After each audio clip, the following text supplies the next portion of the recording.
من الشیطان الرجیم بسم اللہ الرحمن الرحیم۔ احباب گرامی، سورہ نجم کی تیسری اور چوتھی آیت ہمارے پیش نظر ہے۔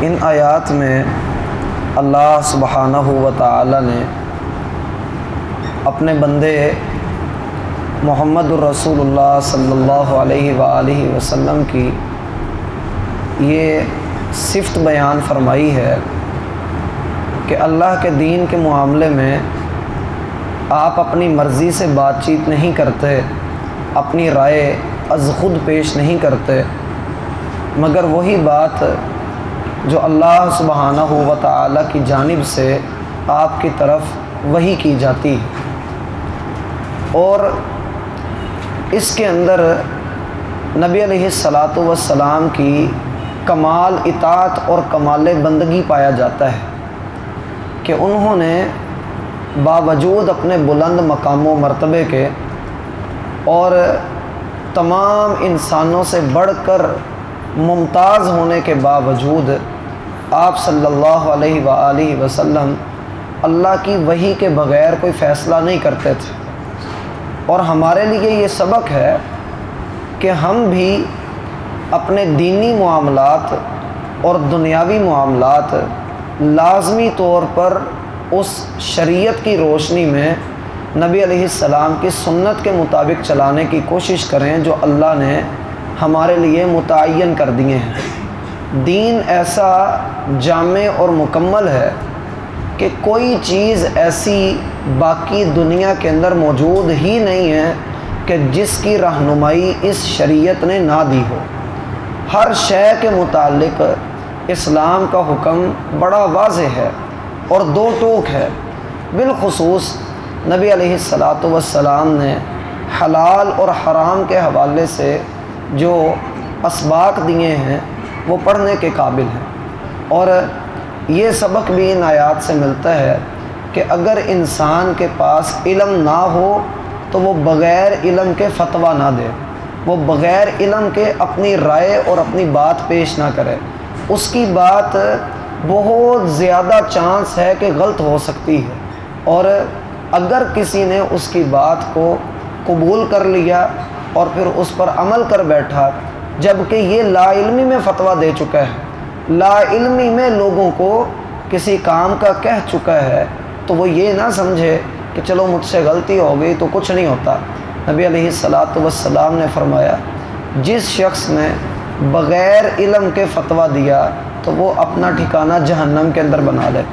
اور ایک اور حدیث میں کہا اللہ تعالیٰ قیامت والے دن اس کو جو ہے وہ جہنم کی لگاموں میں سے ایک لگام ڈالے گا۔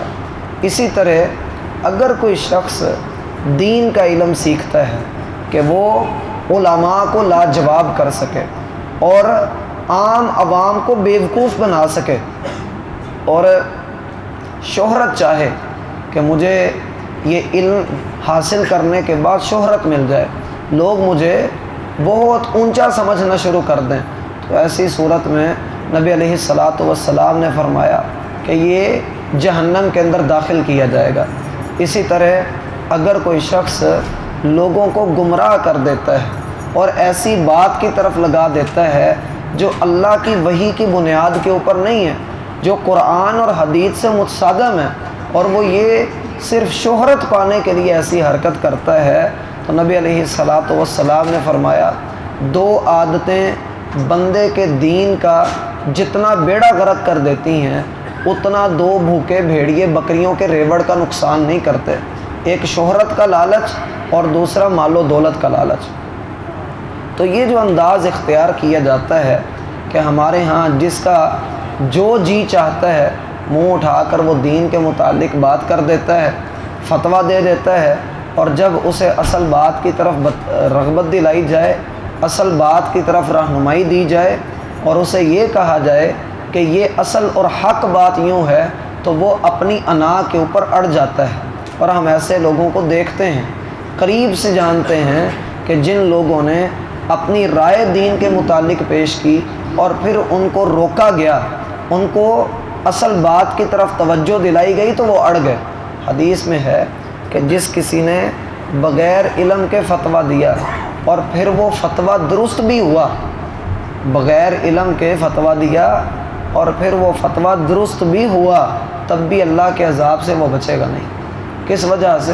کہ اس نے اللہ کے دین کے اندر اپنی من مرضی کی اور اپنی بات پیش کی، اور اس نے تکا لگایا، اور تکا جو ہے وہ درست بھی ہو سکتا ہے، غلط بھی ہو سکتا ہے۔ تو یہ جو بات اللہ نے کہی ہے کہ وَمَا يَنطِقُ عَنِ الْهَوَىٰ إِنْ هُوَ إِلَّا وَحْيٌ يُوحَىٰ، وہ نبی اپنی خواہش سے، اپنی مرضی سے نہیں بولتے، مگر وہ وہی کچھ کہتے ہیں جو اللہ تعالیٰ ان کی طرف وحی کرتا ہے۔ ہم دیکھتے ہیں کہ رسول اللہ صلی اللہ علیہ وآلہ وسلم کی ذات پر مشرکین مکہ کو یہ اعتراض تو نہیں تھا کہ جی محمد صلی اللہ علیہ وآلہ وسلم کی حدیثوں کو ہم نے نہیں ماننا، بلکہ وہ نبی علیہ الصلاۃ والسلام کو زبان سے جھوٹا کہتے تھے، لیکن دلوں کے ساتھ وہ مانتے تھے کہ یہ سب سے بڑھ کر سچے ہی ہیں۔ جیسے ابو جہل کے متعلق آتا ہے کہ اس سے پوچھا گیا کہ تمہیں محمد علیہ الصلاۃ والسلام سے مسئلہ کیا ہے؟ اس نے کہا یہ نہیں ہے کہ وہ جھوٹے ہیں، اصل چیز یہ ہے کہ اگر میں نے اسلام قبول کر لیا تو مجھے بھی نوکروں کی صف میں کھڑا کر دیا جائے گا، مجھے بھی چودراہٹ چھین کر جو ہے وہ عام مسلمانوں کے برابر کر دیا جائے گا، تو میں اپنی جد نہیں چھوڑنا چاہتا، میں اپنی کرسی نہیں چھوڑ سکتا۔ تو یہ بات کہ نبی علیہ الصلاۃ والسلام کو پرلے درجے کے کٹر قسم کے کافروں نے، مشرکوں نے بھی سچا مانا، اور اللہ نے بھی قرآن میں کہا فَإِنَّهُمْ لَا يُكَذِّبُونَكَ، اے محمد صلی اللہ علیہ وآلہ وسلم یہ آپ کو نہیں جھٹلاتے، وَلَٰكِنَّ الظَّالِمِينَ بِآيَاتِ اللَّهِ يَجْحَدُونَ، یہ تو اللہ کی آیات کا انکار کرتے ہیں، یہ در حقیقت اللہ کی آیات کا انکار کرتے ہیں۔ بھائی پڑھنا ہے تو توجہ ادھر رکھیں، بات سیکھنی ہے تو میری طرف دیکھتے رہنا، دائیں بائیں نہ دیکھیں، یہ اچھی بات نہیں۔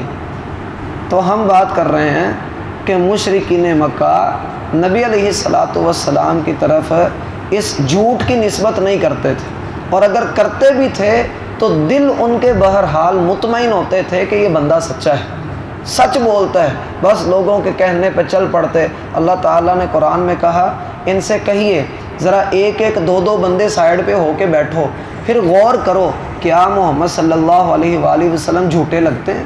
کیا یہ تمہیں جادوگر لگتے ہیں؟ کیا یہ شاعر لگتے ہیں؟ یا تمہیں یوں لگتا ہے کہ ان کے اوپر جادو ہوا ہے؟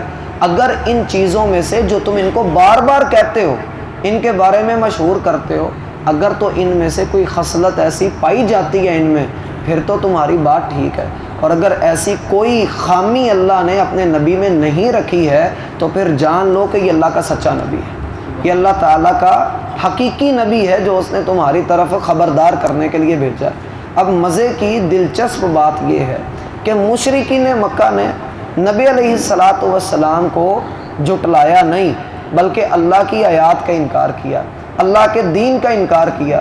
اسی لیے تو اللہ کے رسول کو آ کر کہتے تھے آپ اس دین کو چھوڑ دیں اور جو چاہتے ہیں بتائیں ہم آپ کے قدموں میں رکھتے ہیں۔ آپ کہتے ہیں سردار بنا لو، آپ جیسا سردار تو ہونا چاہیے قوموں کا۔ آپ چاہتے ہیں مال و دولت مل جائے، بتائیے ہم آپ کو سونے میں تول دیتے ہیں۔ آپ حکمرانی چاہتے ہیں، ہم آپ کو پورے عرب کا حکمران بنا دیتے ہیں، آپ آگے لگے ہم آپ کے ساتھ۔ لیکن نبی علیہ الصلاۃ والسلام کی اصل جو نبی علیہ السلام کا منہج تھا، جو آپ علیہ السلام کی اصل تمنا تھی، وہ یہی تھی کہ اسلام اللہ کا دین غالب آئے اور اللہ کا نام باقی رہے، بھلے اس مقصد میں میری جان ہی کیوں نہ چلی جائے۔ ہم دیکھتے ہیں کہ دلچسپ بات یہ ہوئی کہ بعد کے دور میں جب عیسائیوں نے، بالخصوص ملحد قسم کے لوگوں نے اسلام کے بڑے ماخذ کے اوپر حملہ کیا، اسلام کے بڑے سورس کے اوپر، حدیث کے اوپر حملہ کیا، تو انہوں نے حدیث کو مشکوک بنایا، اور حدیث کو مشکوک بنا کر مسلمانوں کو یہ پٹی پڑھا دی کہ بھائی تمہارے لیے صرف قرآن کافی ہے، اس کا معنی اور اس کے معنی کی توضیح میں جو حدیث اور سنت کا بیان ہے وہ تو مشکوک ہے، لہٰذا اس کو تسلیم نہ کرو۔ ہم دیکھتے ہیں کہ مرزا غلام احمد قادیانی تھا، وہ اپنے آپ کو مسلمان بھی کہتا تھا اور اللہ کے رسول کی احادیث کا اور نبوت کا انکار بھی کرتا تھا۔ پھر باطنی فرقہ ہوتا تھا، نہ جانے اس وقت دنیا کے اندر موجود ہے یا نہیں ہے، باطنی فرقہ ہوتا تھا۔ ان کے لیے بھی یہی تھا، یہ سن 700 ہجری کے قریب یہ فرقہ بڑی جو ہے وہ پیک پر رہا ہے۔ ان لوگوں کے بڑے گندے نظریات تھے۔ اسی طرح معتزلہ ہیں جنہوں نے سیدھا سیدھا نبی علیہ السلام کے حدیث کا انکار کر کے قرآن کی روح سے صحابہ کرام کے اوپر معاذ اللہ کفر کے فتوے لگا دیے۔ اور کتنے ایسے تھے خوارج، اور اسی طریقے سے جو ہے وہ جہمیہ اور قدریہ، جنہوں نے صرف یہ کہا کہ قرآن ہی ہمارے لیے کافی ہے، قرآن کے علاوہ اور کوئی شے جو ہے وہ حجت نہیں ہے۔ اور یہ سارا کچھ کہنے کے ساتھ ساتھ مزے کی بات یہ ہوئی کہ وہ مسلمان بھی رہے، اپنے آپ کو وہ مسلمان بھی کہلواتے رہے، جبکہ جو بندہ حدیث کی تشریعی اہمیت کا انکار کرتا ہے، حدیث کے قانون ہونے کا انکار کرتا ہے، وہ سیدھا سیدھا اسلام سے نکل جاتا ہے، اس لیے کہ اس نے رسول اللہ کی سنت کا انکار کر دیا، اس نے اس معنی کا انکار کر دیا جو اللہ کے رسول نے اپنے اصحاب کو سمجھایا تھا۔ حیرانگی کی بات یہ ہوتی ہے، موجودہ دور کے اندر 4 کتابیں پڑھ لینے والا اور جو ہے وہ 2-4 درس سن لینے والا، وہ اپنے آپ کو بہت بڑا فن خواں سمجھنا شروع کر دیتا ہے اور قرآن کا عجیب و غریب معنی بیان کرتا ہے۔ بندہ پوچھے کہ جن لوگوں کے سامنے قرآن اترا ان کو اس معنی کی سمجھ نہیں ہے، اور بدبخت تجھے آ گئی، تجھے اس بات کی سمجھ آ گئی۔ اللہ نے ان کے عمل کو دیکھ کر اور ان کی نیکیوں کو دیکھ کر کہا کہ یہ رضی اللہ عنہم ورضوا عنہ ہیں، یہ اللہ تعالیٰ کے چنے ہوئے بندے ہیں۔ باوجود اس کے وہ عربی زبان جانتے تھے، اور جانتے بھی ایسی تھے کہ وہ ان کی نیٹیو لینگویج تھی، نیٹیو لینگویج مادری زبان تھی ان کی، وہ ان کی جنم بھومی جو ہے وہ ان کی پیدائشی زبان عربی ہی تھی۔ لیکن اس کے باوجود ہم جب احادیث کو کھول کر دیکھتے ہیں، میں ایک موٹی سی بات آپ کے سامنے رکھتا ہوں۔ اللہ تعالیٰ نے قرآن میں کہا کہ ان تبدوا ما فی انفسکم او تخفوہ یحاسبکم بہ اللہ، تم کوئی چیز ظاہر کرو یا کوئی چیز چھپا کر رکھو، دل میں رکھو یا زبان پر لے کر آؤ، عمل میں اسے لے کر آؤ، اللہ تمہارا حساب کرے گا۔ صحابہ کرام پریشان ہو گئے، اے اللہ کے رسول سوچوں پہ پیرا کیسے بٹھائیں، دل میں وسوسے آتے ہیں، خیالات آتے ہیں، مشکل ہو جاتی ہے، اے اللہ کے رسول ہم کیا کریں؟ نبی علیہ السلام نے کیا کہا؟ کیا تم بنو اسرائیل کی طرح بننا چاہتے ہو کہ اللہ نے ان کو کوئی حکم دیا اور وہ کہنے لگ گئے کہ سمعنا وعصینا، اللہ ہم سنتے بھی ہیں مگر مانیں گے کوئی نہیں؟ تم یہ کہو سمعنا واطعنا۔ انہوں نے صحابہ نے کہا اللہ جیسے تو کہے قبول ہے، ہم نے سنا بھی اور ہم نے مانا بھی۔ اللہ نے اپنی رحمت اتارتے ہوئے کہا غفرانک ربنا والیک المصیر، اللہ نے تم سب کو بخش دیا ہے، اللہ تعالیٰ نے تم سب کو بخش دیا ہے۔ قرآن نے ایک جگہ پر کہا کہ وہ لوگ جو ایمان لائے اور انہوں نے ظلم نہیں کیا تو یہی لوگ کل قیامت والے دن کامیاب ہوں گے اور یہی امن کے اندر ہوں گے۔ حدیث میں آتا سیدنا ابو بکر روتے ہوئے اللہ کے رسول کے پاس آ گئے، کہا اللہ کے رسول صلی اللہ علیہ وآلہ وسلم مجھے یہ بتائیں کہ قرآن کہتا ہے کہ جس بندے نے ایمان قبول کیا پھر اس نے ظلم نہیں کیا، معنی یہ کہ اس نے گناہ نہیں کیے، تو وہی بندہ جو ہے وہ امن اور جنت کے اندر داخل کیا جائے گا۔ کہا حضور یہ بتا دیں ہم میں سے کون ہے جو گناہوں سے پاک ہو؟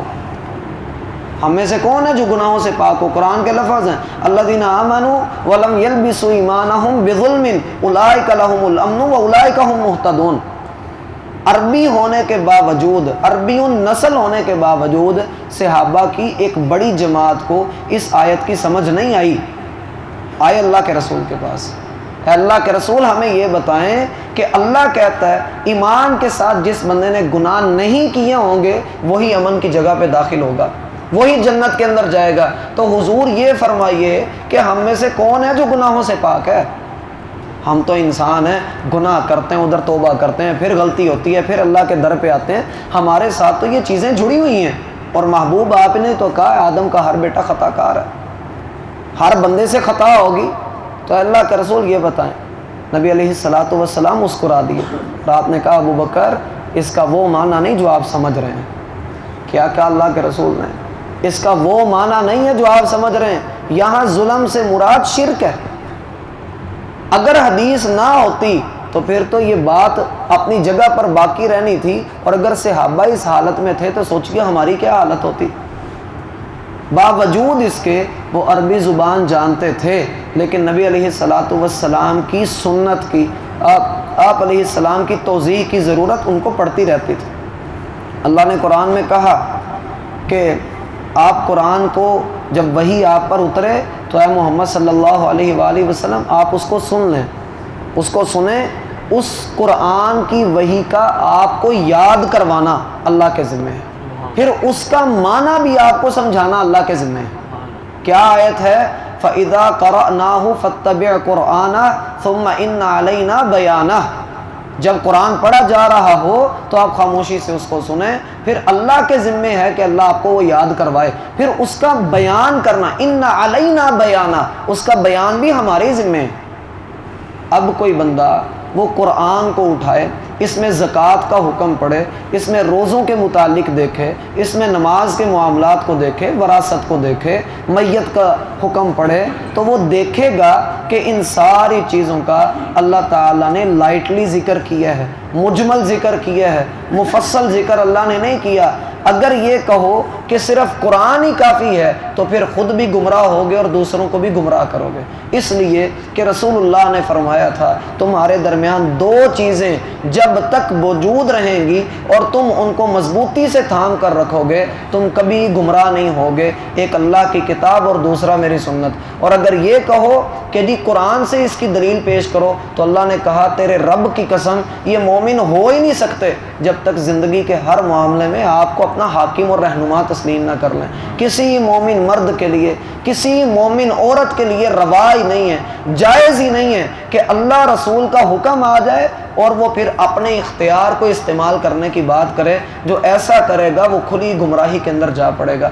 تمہیں حکم دیا جاتا ہے کہ رسول تمہیں جو دے اسے لے لو، جس سے وہ منع کرے تم اس سے رک جاؤ، اطاعت کرو اللہ کی اور اس کے رسول کی۔ اے وہ لوگوں جو ایمان لائے ہو، اللہ تعالیٰ تمہیں حکم دیتا ہے کہ اللہ کی اطاعت کرو اور اس کے رسول کی اطاعت کرو۔ اللہ تم سے محبت تبھی کرے گا کہ جب تم رسول کی اتباع کرو گے، اللہ محبت بھی کرے گا اور تمہارے گناہوں کو بخش بھی دے گا۔ قرآن کی کثیر آیات کو پڑھنے کے باوجود ان بدبختوں نے یہ کیا کہ رسول اللہ صلی اللہ علیہ وآلہ وسلم کی حیثیت کو ختم کر کے یہ کہا کہ قرآن میں جہاں جہاں رسول ہے، رسول سے مراد جماعت کا امیر ہے، جماعت کا بڑا ہے، وہ جماعت کا بڑا بزرگ جو ہوگا وہ رسول کے حکم میں ہوگا، اور پھر اس کے نام ذلی بروزی نبوت لگا کے واللہ آپ ان چیزوں کو اگر تفصیل سے گہرائی میں جا کر پڑھیں بندہ حیران رہ گئے کہ یہ مسلمان بھی رہے اور ایسے عقیدے بھی لوگوں کو دے گئے، اتنے عجیب و غریب عقیدے کہ رسول کا لفظ قرآن میں جہاں جہاں آیا